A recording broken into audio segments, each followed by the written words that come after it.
Department of telecommunication DOT यानी दूरसंचार विभाग ने न्यू ईयर 2022 में 5G सेवाएं कई मेट्रो सिटी और बड़े शहरों में लॉन्च करने की घोषणा की, जिस कारण टेलीकॉम सर्विस प्रोवाइडर जैसे एयरटेल, रिलायंस जियो, वोडाफोन आइडिया ये सब 5G ट्रायल साइट्स इस्टेब्लिश कर रहे हैं। इस 5G दूरसंचार सेवाओं को 2022 में भारत की चुनिंदा शहरों में शुरू करने की तैयारी है। इस साल 2022 में जिन शहरों को 5G नेटवर्क मिलने वाली है उनमें बेंगलोर, कोलकाता, मुंबई, चंडीगढ़, दिल्ली, अहमदाबाद, चेन्नई, हैदराबाद, पुणे, गांधीनगर और गुरुग्राम शामिल है। 5G को स्मार्टफोन के साथ साथ कई और प्रकार के डिवाइस से जोड़ने के लिए डिजाइन किया गया है और साथ ही जैसा कि हम सब जानते हैं ये 5G नेटवर्क 4G के मुकाबले और अधिक higher speed and capacity provide कराएगा। वैसे 4G मोबाइल ब्रॉडबैंड नेटवर्क की दुनिया में लॉन्ग टर्म इवैल्यूएशन अपग्रेड था। सिंपली बोले तो 4G एक बड़ी छलांग थी उस टाइम की। आज लोगों में 5G आने का उतना एक्साइटमेंट नहीं है जितना उस टाइम में 4G आने का एक्साइटमेंट था। ई कॉमर्स कंपनियों के लिए तो 4G नेटवर्क संजीवनी बूटी का रोल निभाया। इन कंपनियों के लिए 4G नेटवर्क का महत्व उतना ही रहा जितना रामायण में मूर्छित लक्ष्मण के लिए संजीवनी बूटी का महत्व रहा। अब लगता है ये 5G रोबोटिक दुनिया बनाने में और न्यूरालिंक जैसी कंपनियों के लिए महत्वपूर्ण होगा।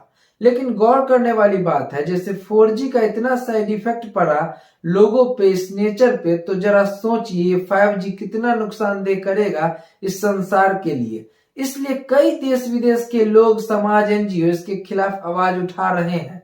लेकिन मुझे मालूम है इससे कुछ होगा नहीं, 5G आएगा ही आएगा। जैसे आज कार को ऑटो पायलट बनाने पे काम चल रहा है, ऐसे ही कंटिन्यू होते होते रोबोट को भी ऑटो पायलट बनाने पे काम चलने लगेगा। रोबोट खुद से खुद का चार्जिंग, अपना रिपेयर, अपने लिए सही गलत डिटेक्ट करने की क्षमता पा लेगा। जैसे एक फिल्म रोबोट 2.0 में भी इस फ्यूचरिस्टिक झलक को दिखाया है।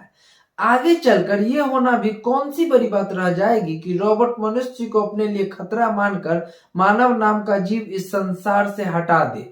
इमेजिन करो कैसा दिलचस्प नजारा होगा जब पृथ्वी पर रोबोट का कब्जा हो।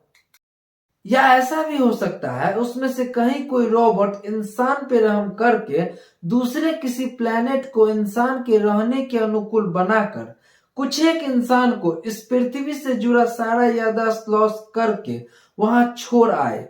कुछ लोग इस इमेजिनेशन को प्योरली बकवास मानते हुए ये तर्क देंगे कि आखिर इंसान ही तो ये रोबोट बनाया होगा, तो वो भला इंसान से भी तेज कैसे हो सकता है।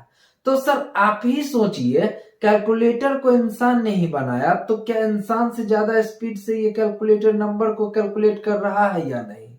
देखा जाए तो किसी भी मशीन को डेवलप ही किया जाता है इंसान से बेहतर काम निकालने के लिए, ताकि स्टाफ वर्कर के बजाय ये मशीन उसी काम को जल्दी और बेहतर ढंग से कर सके। इसी डेवलपमेंट के सिलसिला का अंतिम छोर ही तो होगा ये फुल्ली ऑटोनोमस रोबोट। यही तो इमेजिनेशन है कि अगर ये रोबोट कुछ एक इंसान को इस पृथ्वी से जुड़ा सारा याददाश्त इरेज करके किसी अदर प्लेनेट पे छोड़ आए, तो फिर से वहां उस प्लेनेट पे मानव जीवन का शुरुआत होगा, वहां मनुष्य का जन्म होना शुरू होगा और इस प्लेनेट से भेजे गए लोगों की आयु समाप्त होगी। तब शुरुआत से लोग जीवन जीने का तरीका इम्प्रूव करेंगे। सभी चीजें जिसका खोज या आविष्कार पृथ्वी पे कब का नहीं हो चुका होगा वो वहां के लोग सर्च ही कर रहे होंगे, जिसको वो लोग रिसर्च करना बताएंगे। उसके रिसर्च का मकसद अपना बेसिक नीड को फुलफिल करते करते कब वो अपने लाइफ स्टाइल को जरूरत से ज्यादा आसान बनाने के होड़ में ऐसी चीजें बनाते चले जाएंगे जिसका प्राकृतिक पे बुरा असर पड़ेगा। एग्जाम्पल में प्लास्टिक, पॉलीथीन, गोला बारूद, mobile network, 4G, 5G etcetera. अपना स्टैंडर्ड बढ़ाने के चक्कर में नेचर का स्टैंडर्ड को गिराते चले जाएंगे, जबकि उसे पता होगा उसका जीवन इस प्राकृतिक पे ही डिपेंड करता है। फिर भी नजरअंदाज करता हुआ वहां का वातावरण को क्षति पहुंचाते चले जाएंगे। फिर खराब किए नेचर का साइड इफेक्ट होना शुरू होगा।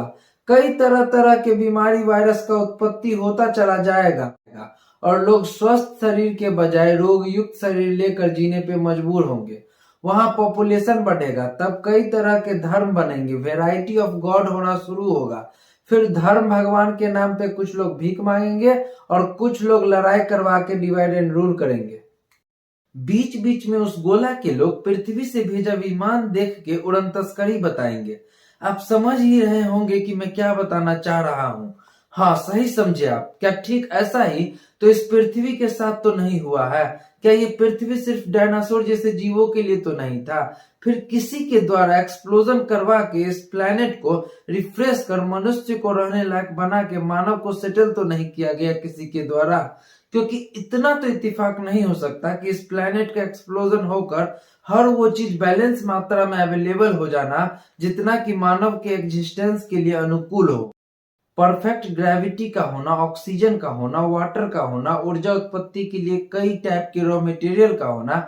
ऐसा नहीं लगता एक्सट्रीमली हाई फिनिशिंग से डिजाइन किया गया है ये पृथ्वी किसी एक शक्ति के द्वारा, जिसे हम आप चाहे किसी नाम से बुलाएं, भगवान कहे, एलियन कहे या रॉबर्ट, चाहे जो कह ले।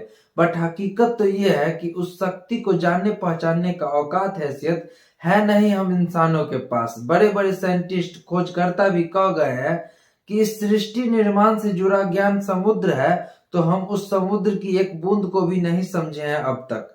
वीडियो इंटरेस्टिंग एंड नॉलेजफुल लगा हो तो इसे लोगों में शेयर कर ले। इस विषय पे आपका कोई तर्क हो तो कमेंट अवश्य करें। अगर आप इंटरेस्टिंग अंदाज में नॉलेजफुल वीडियो देखना पसंद करते हैं तो सब्सक्राइब कर ही ले, क्योंकि ये चैनल बना ही है आप जैसे कुछ खास लोगों के लिए। बाकी सब तो लगा पड़ा है फालतू बलगर वीडियो देखने में।